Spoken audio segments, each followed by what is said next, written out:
word was spoken so softly, but it landed like a bomb in the dead quiet room. It bounced off the polished marble floors and high ceilings of the mansion. And in that moment, every single eye wasn't on the winner. They were all fixed on the loser, on Madame F, the millionaire matriarch, whose perfectly composed face had just melted into a mask of pure shock. The lavish party she was hosting, filled with some of Lagos's most powerful people, went completely silent. She had laughed when her maid son accepted her challenge. The plan was to make him the joke of the evening, a cute little story for her rich friends. She never, ever imagined she was challenging a child genius. To understand how that one word, from that one quiet boy, could silence a room full of millionaires and change his life forever, we have to go back to the beginning. If you love stories where arrogance gets put in its place and real talent wins, you're in the right place. Make sure you subscribe and hit that notification bell, because you won't want to miss how this incredible story plays out. The setting was Madame F's massive Lagos mansion, a stage for a level of luxury that's hard to describe. The walls were stark white, the gates were towering iron, and everything inside gleamed. Sunlight bounced off glass tables and floors, so clean you could see your face in them. But with all that wealth, one object always drew the eye, a beautiful hand-carved wooden chessboard that sat on a low table in the living room. It was less a game and more a piece of art, a symbol of the world Madame F was so proud of. Madame F herself was as bold and loud as her home. She wore incredible Ankara dresses in bright blues and yellows, fabrics that screamed wealth and status. Heavy gold earrings would swing from her ears, catching the light whenever she let out her loud, confident laugh. She loved holding court, especially on Sundays. Her friends would show up in a rustle of expensive fabrics, sink into the plush sofas, and sip chilled zobo from fancy clay cups. Their voices were a constant hum of gossip about business deals, trips to Europe, and other people's failures. It was a world built on appearances. And in that world, some people were just meant to be invisible. People like Adeola, the maid, and her son, Tund. Adeola was like a ghost in the house, a tireless worker with a gentle soul and hands that were never, ever still. She floated through the huge room so quietly, you only noticed her when you needed something. And usually, waiting for her in a small corner out of the way, was Tund. He was a small boy, maybe 10 years old, with big, soulful eyes that just seemed to soak in everything around him. While his mom worked, he would sit for hours, perfectly still, with a worn-out book in his lap, just watching. To Madame F and her friends, he was just part of the scenery, the quiet son of the quiet maid. But what they missed was how Tund's eyes would get stuck on that ornate chessboard. When the living room was empty, he'd creep closer, his small fingers hovering just over the carved ivory and onyx pieces, a look of pure fascination on his face. He never touched them, but it was clear he was studying them, memorizing how they stood, what they could do. His genius was a secret, growing in the shadows, far away from the glittering condescension of the main house. Adeola saw her son's obsession, but she couldn't afford a real chess set. So she found a big piece of cardboard and carefully drew the 64 squares with a piece of charcoal. For the pieces, Tund got creative. He collected bottle caps, white for one side, black for the other. A tall, skinny bottle cap was his queen. The small ones were pawns. He even carved a knight's head into a little piece of wood he found. His most prized possession, though, was a tattered dog-eared chess book he'd beg a market trader to sell him for a few coins. It was an old book, full of games from grandmasters. At night, in their tiny room behind the main house, by the light of a single flickering lamp, Tund would sit hunched over his cardboard board and that worn-out book. He wasn't just playing, he was studying. He was memorizing the legendary matches of champions he'd never meet. He played against himself, his mind a silent battlefield of brilliant moves and clever sacrifices. His life was humble, but in his mind, he was building an empire, one hidden move at a time. He was a prodigy in hiding, waiting for a game he didn't even know was coming. The day it all happened started like any other Sunday. The air was thick with the smell of jollof rice and fried plantain. Madame F was in her element, her laugh echoing through the house as she entertained some very important friends, investors she was trying to impress. Adeola moved between them like a shadow, refilling glasses, her face a mask of calm professionalism. Tun was in his usual spot near the veranda, lost in his tattered book. It all started with a bit of casual cruelty, the kind that comes from being bored. Madam F, looking for some entertainment, spotted Tun. Her eyes went from the boy to the beautiful chessboard sitting there, and used.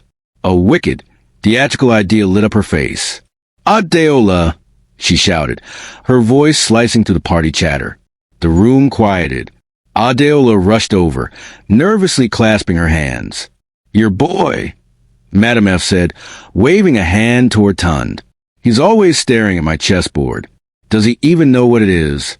A few of her friends chuckled. "Come," Madam F went on, a wide, predatory smile spreading across her face. "Let him play a game with me. It will be fun for everyone to watch." The invitation hung in the air, thick with mockery. It wasn't an offer, it was a command. Adela's face went pale. She knew her son was smart, but this was a public show designed to humiliate him. She tried to refuse, stammering, "Madam, he's just a child, he doesn't." But Tun stood up. He walked toward them, his small body a stark contrast to the massive, elegant room. He looked at his mother, giving her a silent look of reassurance. And then he turned to Madam F. "I will play," he said. His voice was quiet, but it was perfectly clear. The amusement in the room grew. The maid's son challenging the millionaire. Guests gathered around, pulling out their phones to record the cute little moment. Madam F sat down dramatically, motioning for Tun to take the velvet chair opposite her. The second he sat down, something changed. The shy, quiet boy was gone. His focus narrowed until the only thing that existed in the world was the 64 squares in front of him. Madam F made her first move with a dismissive flick of her wrist. She was playing to the crowd, winking at her friends. Tun responded with a calm, deliberate move of his own. For the first few turns, the mood was light, but then it started to shift. Tun's moves weren't what anyone expected. They were quiet but aggressive, precise, unorthodox. He wasn't just reacting to her. He was controlling the game. The soft chatter from the guests started to fade. Madam F's condescending smile faltered and was replaced by a flicker of actual concentration.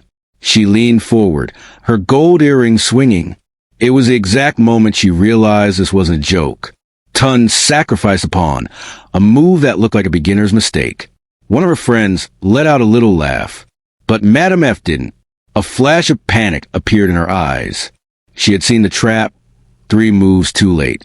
Her confidence curdled into frustration. This was her mansion. She controlled everything and everyone in it. But here, at this board, she was losing control. The air got thick and heavy. The only sounds were the soft click of the pieces on the wood and the ticking of the giant clock on the wall.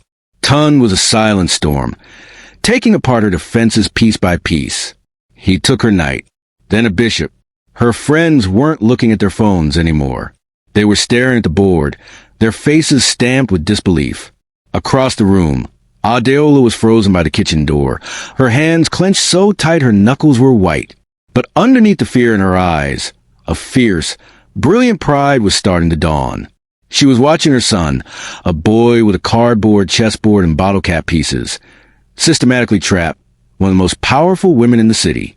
Madam F was sweating. A thin layer of perspiration had popped up on her forehead. Her game was getting frantic, her moves defensive and desperate. Tund, on the other hand, was an island of calm. He could see the whole board, the whole future of the game, laid out in his mind. He moved his rook, putting it in a spot that seemed unimportant. Madam F, so desperate to launch a counterattack, completely missed what he'd done. She moved her queen, her most powerful piece, into what she thought was a winning position. And then it came. Tun picked up his bishop. He moved it silently, cleanly, across the board, and placed it down with a quiet finality. He looked up, met Madam F's frantic eyes, and said the word that would change everything. Checkmate. Silence. Absolute, deafening silence.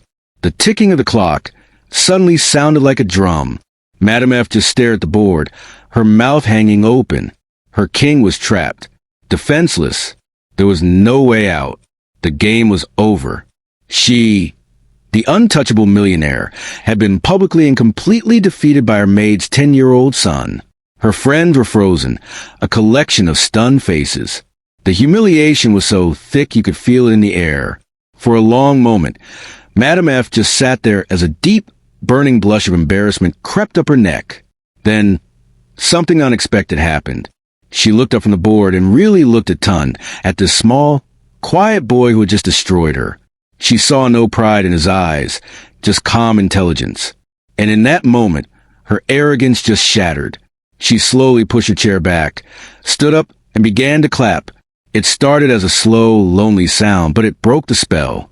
One by one, her stunned guests joined in, the applause growing from a few hesitant claps into a thunderous ovation. It was surreal, a room full of the city's elite, on their feet, applauding the Maid son. Across the room, Adeola finally let her tears fall, but this time, they were tears of pure joy and pride. That day, the world changed for Tun. Humbled and truly impressed, Madame F didn't just apologize. She recognized the incredible talent she had tried to make fun of. She announced to the entire room that she would personally pay for Tun's education and his chess training. She hired a grandmaster to be his coach and got him into the best chess club in the country. Of course, a story like that didn't stay inside the mansion walls. A guest had been discreetly recording the last few minutes of the game, and the video, titled "Maid Son Destroys Millionaire at Chess," went viral. Tun became a sensation overnight. He wasn't just the maid's son anymore. He was Tun the prodigy. Scholarship offers from top schools started pouring in.